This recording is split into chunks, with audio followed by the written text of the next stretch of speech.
Nah, ini insektisida yang banyak menjadi pertanyaan, kok selalu menggunakan Hades dengan bahan alkylmethane piram, tidak menggunakan Avamectin ya. Nah, ini yang perlu digarisbawahi ya para sahabat-sahabat tani semua. Jadi Mas Udin itu di dalam berbagi ilmu ataupun di dalam membagikan metode itu berusaha semaksimal mungkin untuk meminimalisir biaya ya. Kemudian meminimalisir agar supaya hama-hama itu tidak menjadi kebal. Assalamualaikum warahmatullahi wabarakatuh. Salam semangat para sahabat-sahabat tani semua. Oke, selamat berjumpa kembali ya bersama saya Samsul Ma'arif. Dan kita berjumpa kembali juga bersama tanaman cabai varietas Sangkuriang. Dan kita masih tetap ya di channel Petani Mesuji. Nah, jadi channel ini khusus saya bangun untuk berbagi ilmu ya pada para sahabat-sahabat tani semua tentang perawatan tanaman cabai, yang tentunya di sini saya full menggunakan buku panduan sukses berbudidaya tanam cabai metode Mas Udin ya. Jadi tanaman cabai varietas Sangkuriang ini full saya rawat menggunakan metode Mas Udin.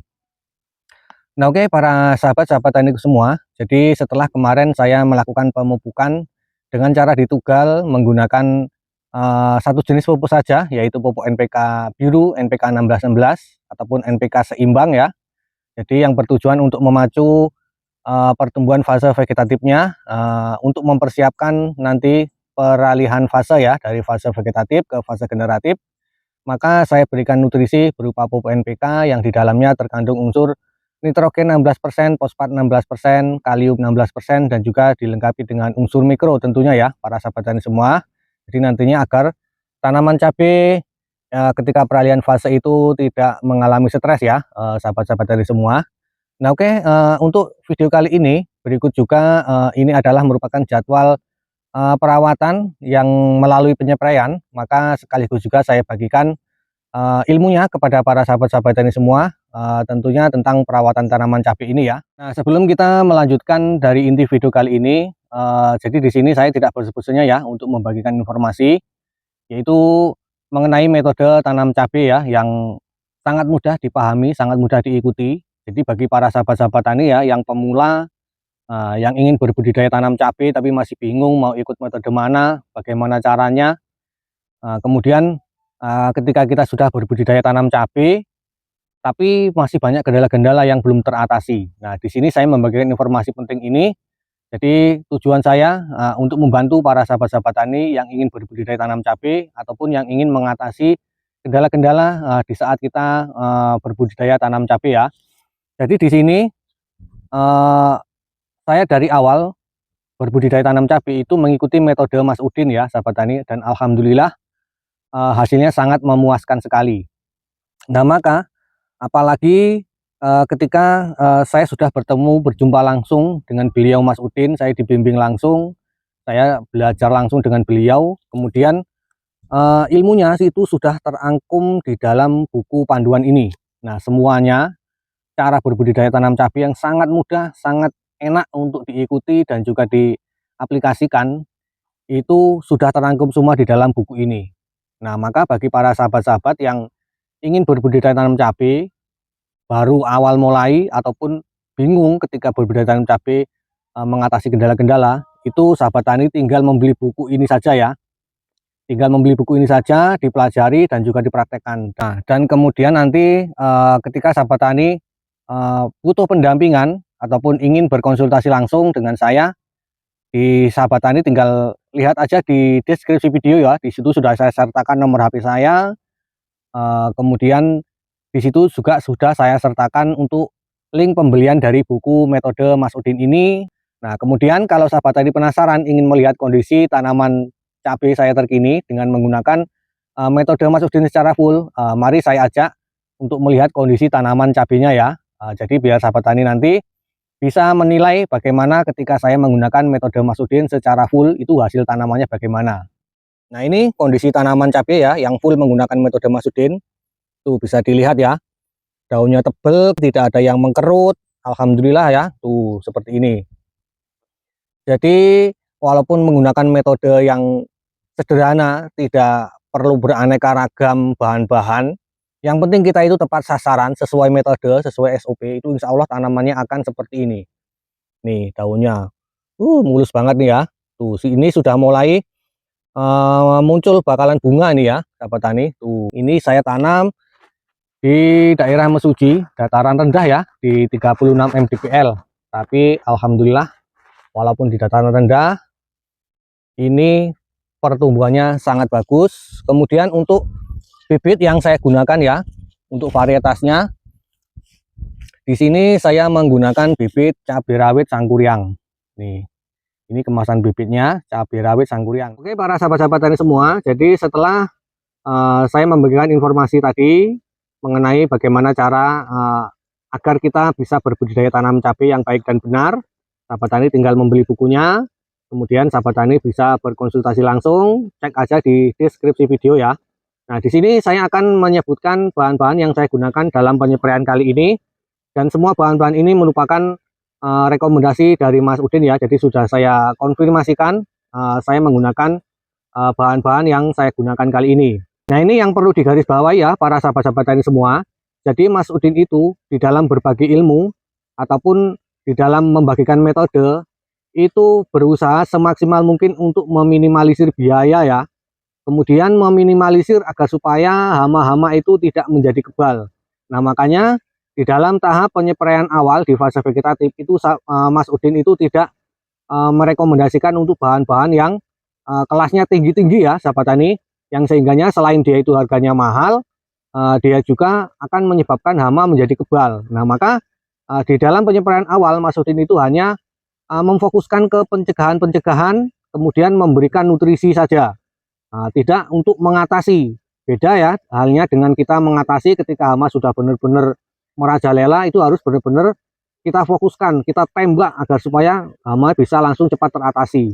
Nah, namun ketika tanaman kita masih aman, cukup kita memberikan pencegahan-pencegahan saja sekaligus memberikan nutrisinya. Nah, makanya dari awal sampai hari ini di penyepraian ketiga atau keempat ini, saya untuk bahan-bahannya hanya terfokus ke 3 jenis ini ya, yaitu antrakol, gema flora hijau, dan juga hades.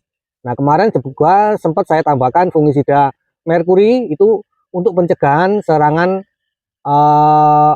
bercak daun ya, karena saat ini musimnya hujan kadang panas, kelembapan tinggi, yang sehingganya daripada tanaman terserang itu saya tambahkan fungisida merkuri.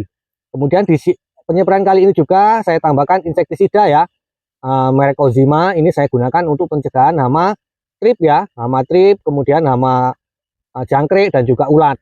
Nah, jadi seperti itu mudahnya ataupun keunggulan dari kita mengikuti metode Mas Udin. Jadi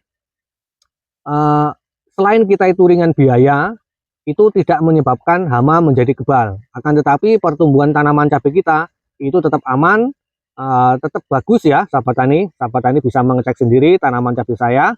Alhamdulillah sampai dengan hari ini, alhamdulillah pertumbuhannya masih aman, dengan sangat minim sekali untuk kendala-kendala.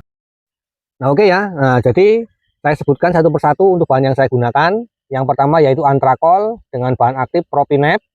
Ini untuk pencegahan serangan jamur ya, sahabat tani. Kemudian di sini yang tidak boleh ketinggalan agar pertumbuhannya tidak macet, saya menambahkan gema flora hijau yang rutin di fase vegetatif ya. Dia mengandung unsur hara makro, mikro yang sangat lengkap, NPK yang sangat lengkap, unsur mikro, dan juga gema flora hijau ini sudah dilengkapi dengan bahan perekat serta perata ya. Jadi kita tidak perlu lagi menambahkan perekat ataupun perata.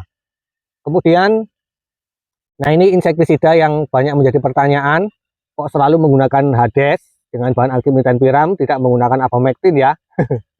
Nah, jadi memang ini sesuai rekomendasi dari Mas Udin. Jadi untuk pencegahan dari serangan hama kutu-kutuan, di awal kita hanya direkomendasikan menggunakan insektisida hades ini ya. Yang penting tanaman kita itu aman, akan tetapi ketika kita rutin melakukan pengecekan ada serangan hama kutu-kutuan yang harus dikendalikan dengan bahan lain, nah maka kita harus sesegera mungkin mengendalikan dengan bahan lain. Tapi kalau tanaman kita masih aman dari hama kutu-kutuan, kita cukup hanya menggunakan hades ini saja, karena harganya murah, tidak menyebabkan hama itu menjadi kebal. Nah, kemudian bahan yang terakhir yaitu insektisida Ozima 50 SC. Bahan aktifnya adalah fipronil 50 gram per liter. Nah, ini untuk pencegahan serangan hama trip dan juga ulat serta hama jangkrik, belalang, dan juga hama-hama penggerek ya, sahabat tani semua. Nah, oke, selanjutnya setelah saya sebutkan, mari kita menuju ke pengaplikasiannya ya. Oke, selanjutnya kita larutkan dulu untuk bahan-bahannya. Untuk yang pertama di sini yang saya larutkan adalah fungisida antrakol. Untuk dosis penggunaan antrakol di sini sesuai SOP, yaitu 3 sendok makan ya per tangki 16 liter. 1, 2, 3. Oke, sudah cukup. Kemudian untuk bahan yang selanjutnya yaitu adalah pupuk daun Gema Flora hijau ya. Dan untuk dosisnya masih sama, yaitu 2 tutup botol per tangki 16 liter. 2. Oke, untuk bahan yang selanjutnya yaitu insektisida Hades ya, dengan bahan aktif nitrenpiram. Untuk dosisnya yaitu seperti biasa masih setengah tutup botol. Nah, dosisnya kecil tapi alhamdulillah sangat efektif sekali untuk mencegah serangan hama kutu-kutuan, terutama kutu kebul ya. Kemudian bahan yang selanjutnya yaitu insektisida Kozima. Ini dosisnya sama, yaitu setengah tutup botol. Setengah tutup botol per tangki 16 liter. Oke, selanjutnya kita aduk. Nah, oke, selanjutnya kita lakukan pengaplikasian ya. Nah, caranya seperti biasa, yaitu kita fokuskan, kita sasarkan untuk kabutnya ya, yang mengenai ke seluruh bagian tanaman. Nah, seperti ini caranya. Nah, jadi agar tanaman cabai kita itu pertumbuhannya bisa maksimal, terhindar dari serangan hama-hama. Nah, untuk intervalnya itu usahakan 3 ataupun 4 hari sekali ya, sahabat tani. Jadi biar tanaman cabai kita itu tetap sehat, pertumbuhannya tetap jalan terus, tidak macet ya. Jadi intervalnya 3 ataupun 4 hari sekali.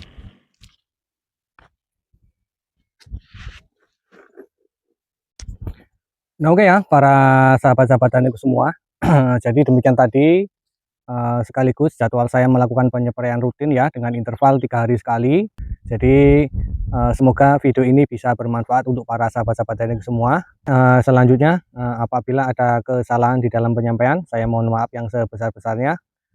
Dan saya akhiri, assalamualaikum warahmatullahi wabarakatuh.